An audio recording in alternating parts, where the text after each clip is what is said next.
What's up, ladies and gentlemen? Welcome to the Good, the Bad and the Stupid. It's Wednesday the 17th of June.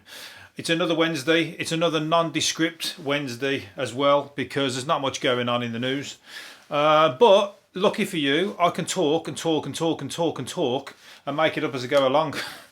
So I'll just pretend that there's some news. I'll make it up. I'll just pretend there's some news. I'll create some news for your ears and then you can go and tell it. I mean, by the time a story in the news has fucking been passed through 5 people, it's a totally different story anyway. So I'm just cutting out the middlemen. I'll tell you my my news story, and you can tell somebody that it's true, and therefore, from that point forward, it's a true story. Yeah, that's the way we're going to do the news. But I mean, I can only give you my opinions anyway. That's what these are. I'm not employed by any news station. I'm not a news reporter. If anybody told you that and you've just come to this first episode, I think you're in for a bit of a surprise because also there's no language. There's no language. What's the word? Fucking hell. It's not censored. Let's put it that way. I'm not censoring myself because I'm the boss.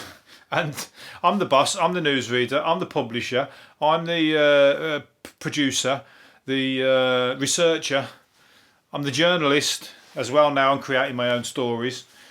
And I'm also, and after all that, I deserve to have a good old fucking swear because it's stressful. It's not stressful. It's took me about half an hour to whack this together. That's the professionalism you're dealing with right here. Anyway, the weather's been shit in some parts of the country. Not where I was. It's been nice today. But somebody else. There's been storms and everything up in my beloved Birmingham. And also even northerner than that. How do you say that? Even more north than that. That's not even right either. Even further north than that. There's been tornadoes, and we don't get very many tornadoes. When we get tornadoes, it's usually just, fuck knows, a plastic bag blowing around and around on the council estate by the shops. But that's our equivalent of a tornado. But no, there's a picture of one here, so it's a proper twister going down over the Yorkshire moors. So if anybody's missing a pet over those area, anywhere over that area, or anybody missing in that area, they've probably gone up the pipe. They've gone up to wherever the tornado is going to take them. Imagine that, you just got sucked up in a tornado. That's Wizard of Oz style, isn't it? But imagine if it just took you and then dropped you off in Spain or something, like a free holiday that you hadn't had a chance to pack your bags for. You turn up there and like, you just come out the other end, wouldn't you? If you go by the rules of what happens in the Wizard of Oz, where they pick something up and then drop you in a totally different fucking world or city, could suck you up into a different planet. You never know. It might be an alien spaceship that's sending down the tornado. It's sucking up evidence, and you know the way we go and go over, send something over to Mars to pick up bits of stones and bits of debris and stuff like that. They're sending down the tornado and sucking up cows, sheep. People who are having sex, doggers, people who are having sex in the field. I've seen that. I've been rambling over the what's it called? The oh bollocks, what they're called? There's a load of hills near me. What the fuck are they called? Anyway, there's a load of hills. Anyway, lots of walks, very nice, very pretty. And as I was walking along, taking in the view, all of a sudden was a fucking somebody's spotty arse bouncing up and down in the bushes. And I saw somebody's legs and either side of him. And they were like hidden in the bushes, but not hidden that well, obviously, because he obviously had some fucking a shiny arse because the sun was bouncing off it straight into my eyes. And I got a right eyesight, so I thought so. I don't know whether they were 2 people who just met up on the trail. I just thought, you know what?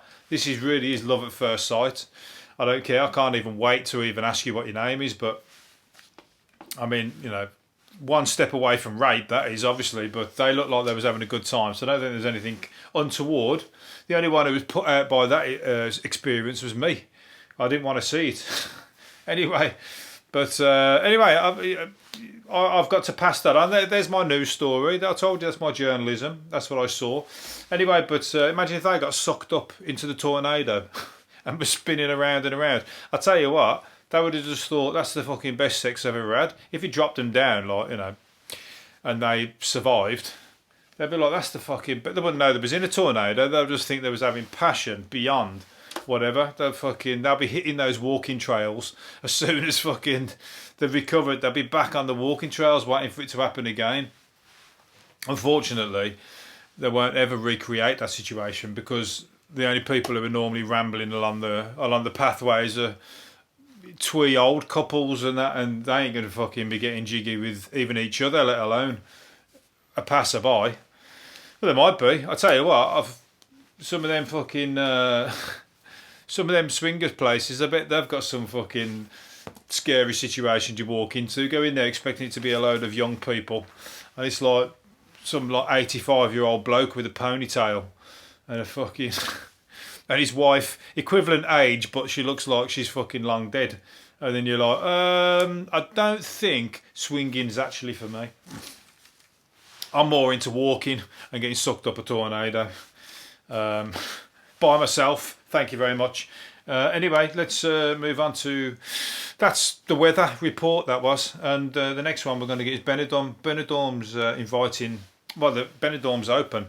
Benidorm, the classiest of resorts in Spain, where the classiest of Brits like to go and spend their money. It's almost like the Primark holiday of Primark. It's like the equivalent of a Primark holiday, the Primark shop. But it's actually a beautiful place. If you look at it, if you visually look at Benidorm, the beach, and look at the you know, the all the hotels along the beach and that, it's like, it's attractive to look at, but it ain't. When you get to the nitty gritty, it's cheap. I mean, it's the menus are attractive to look at as well, because all the menus are cheap as chips. Literally everything's chips and that. Everyone wants chips. It's probably one of those places, you know, like where some places they come and give you like a bread roll and or some like hors d'oeuvres or something, some free olives and whatever else in some parts of. In fact, they're not free. I've had fucking something in Portugal where they came in, gave us a load of bread, load of olives and that. I thought, oh, that's how nice of them. That's very, very pleasant. Thank you very much. This little family in their restaurant. We ate it all as before the meal came, and then we ate the meal, and then we got fucking charged for it all. It was all on the bill. The bill was about 5 items longer than what we and double the price of what we ordered. I was like, how's that? And he was like, oh, it's the olives and the fucking bread that we've eaten. Stitched us right up. But anyway, in Benidorm, they probably come along, because the classy clientele there, they come along and give you a plate of chips. A plate of chips and some red sauce instead of like some oysters and a glass of red wine. That's the equivalent. It's that type of place, but it's Spain, and Spain's hot, and they got a nice beach. And the only place I would like to go in there is if they will have the Only Fools and Horses bar. I can watch that all day long. So you can sit in the bar, in the pub, and just watch fucking Only Fools and Horses on the telly all day long. That's worth a day out of your holiday for, isn't it? Have some fun, have a laugh with you know. You can keep your Thailand with all your strip bars and all that kind of stuff. With all lads together in there. Lads together watching Only Fools and Horses in a bar in Benidorm. That's fucking, for about £100 holiday. That's all the holiday would cost round trip. This guy might have got sucked up a fucking tornado once upon a time, because he's come back out dressed as he dresses as the 1940s. He's a time warp teen. He's a teenager, and he spent 10 grand trying to live life in the 1940s. He dresses like, he's got a pocket watch, he's got like the blazer and everything, and the clothes and everything look good, but they're all wool, aren't they? And I can't stand wool. I remember I used to have to wear wool.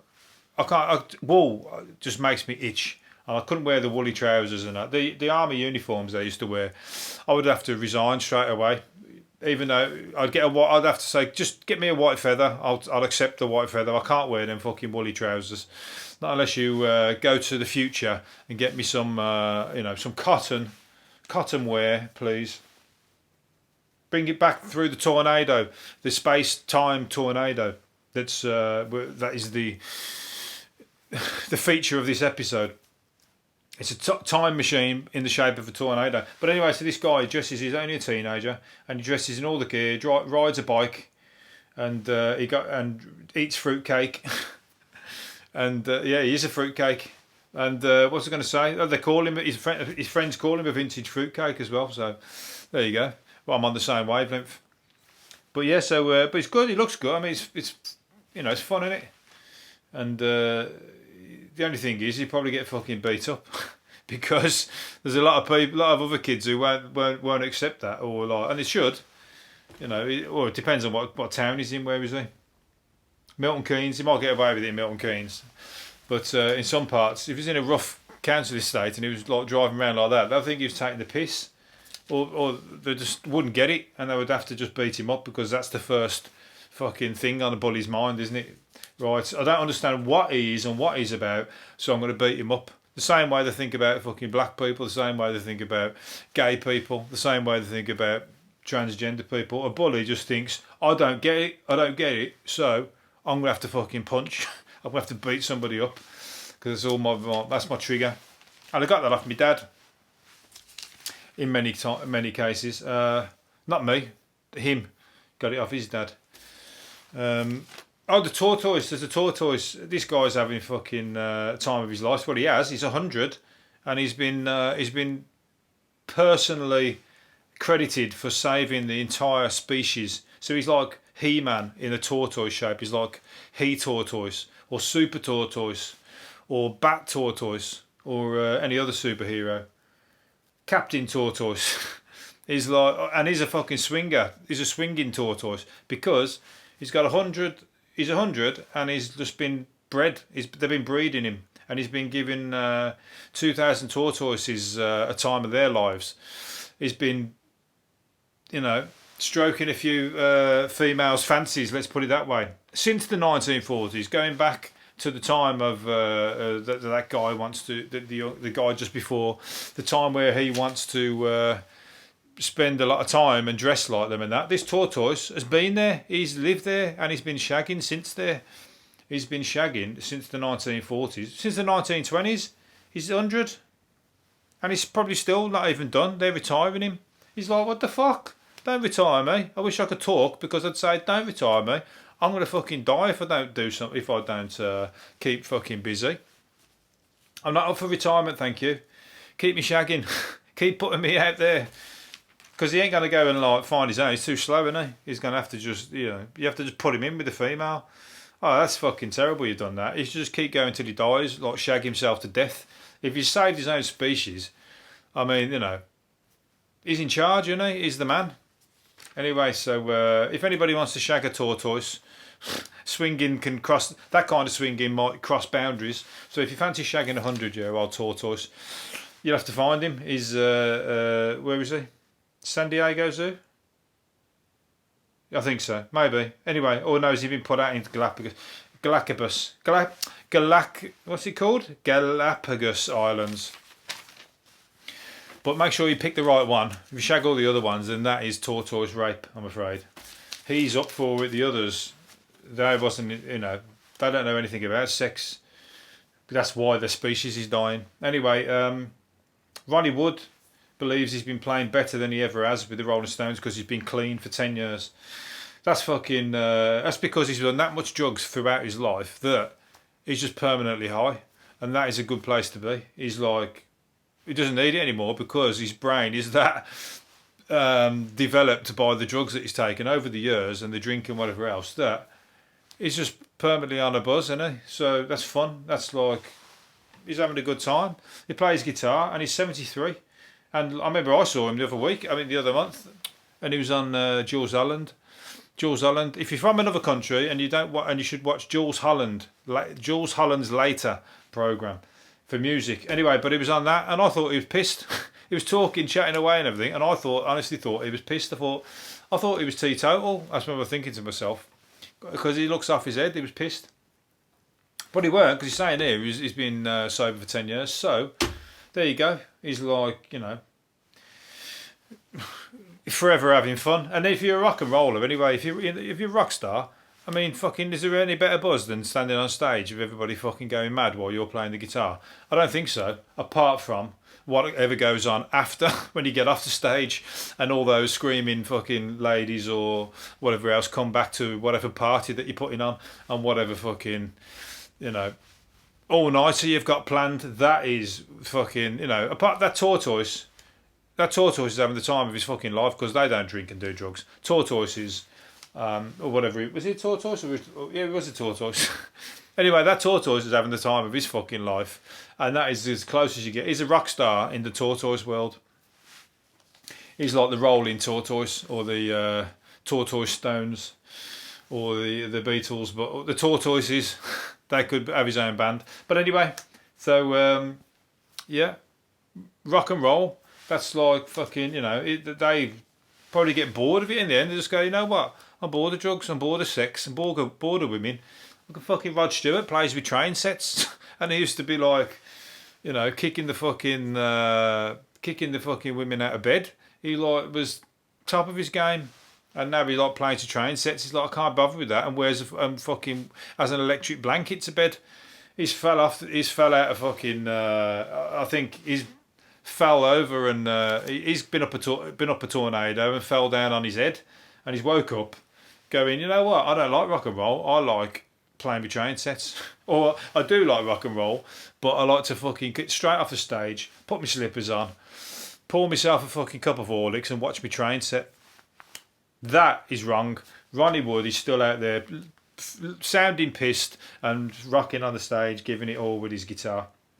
Apparently Keith Richards is the same. He's give up drinking. But, you know, you never know. So it's good. Keep it up. Because they'll just keep playing. And they'll just like that Tortoise. They'll keep playing until they die. And that's fucking... Why not? Because they've got a job that is not a job to them, is it? It's fun. That's just having a laugh. If you was an accountant, you fucking can't wait to get the fuck out of the place. If you're... customer service, you're going to be doing that to your 100. Yeah, man, I'm rocking on. I'm going to give up drink. I'm going to give up drugs so I can keep doing customer service as long as I possibly can. Keep that fucking light bulb going. Keep the flame flying or burning, should I say. Anyway, 1 in 10 of us have tricked our partners into eating vegetarian meals by swapping secret ingredients, by slipping them a bit of corn or a bit of, like, when people think they're getting like spaghetti bolognese or what's it called, or a burger. I've done that. I've slipped them that. I don't like when people do it the other way, try and slip you fucking meat.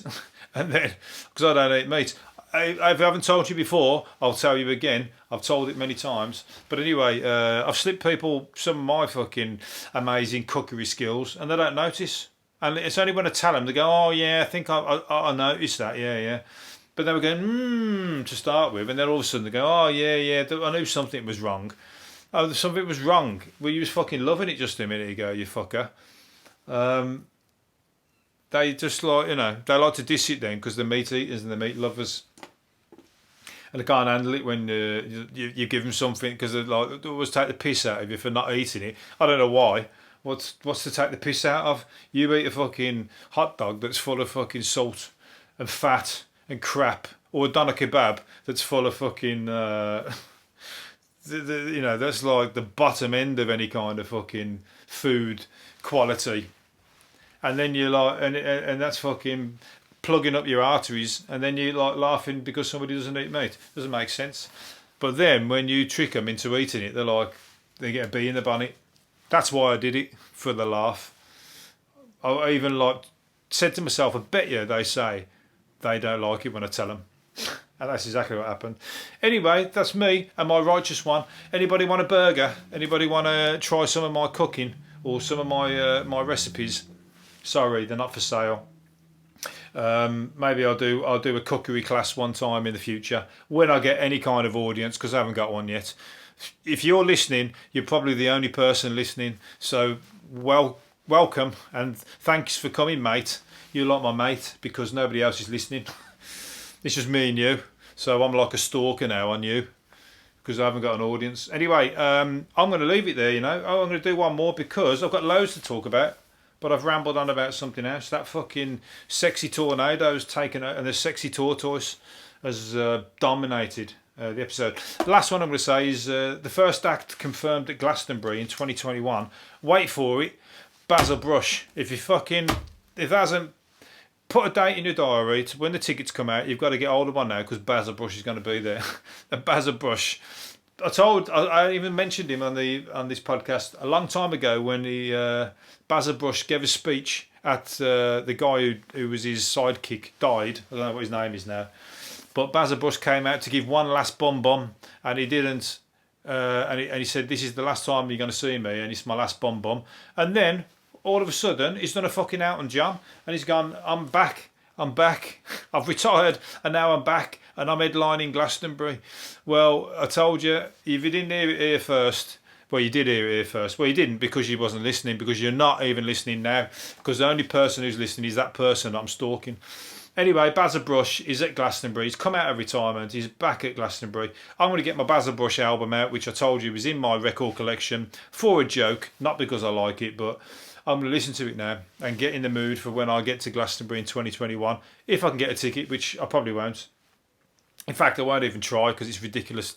To try and get a ticket to Glastonbury now is almost like fucking, you might as well just fucking give up and save yourself 5 hours. Anyway, there you go. That's the moment of negativity to top it in. No, give it a go. Try and get one. Some people get 250,000 people get one, but then there's about 1 million other people who don't, and I've always fell into that category over the last few years. Anyway, I'll leave it there. Hopefully you've enjoyed it. Go and seek out Basil Brush if you don't know who he is. He might give you a laugh. He might make you think, what the fuck is he talking about? He's got a Basil Brush album in his record collection. Anyway, I'll leave you there. I'll see you later for now, and I'll do another one tomorrow. See you later. Bye.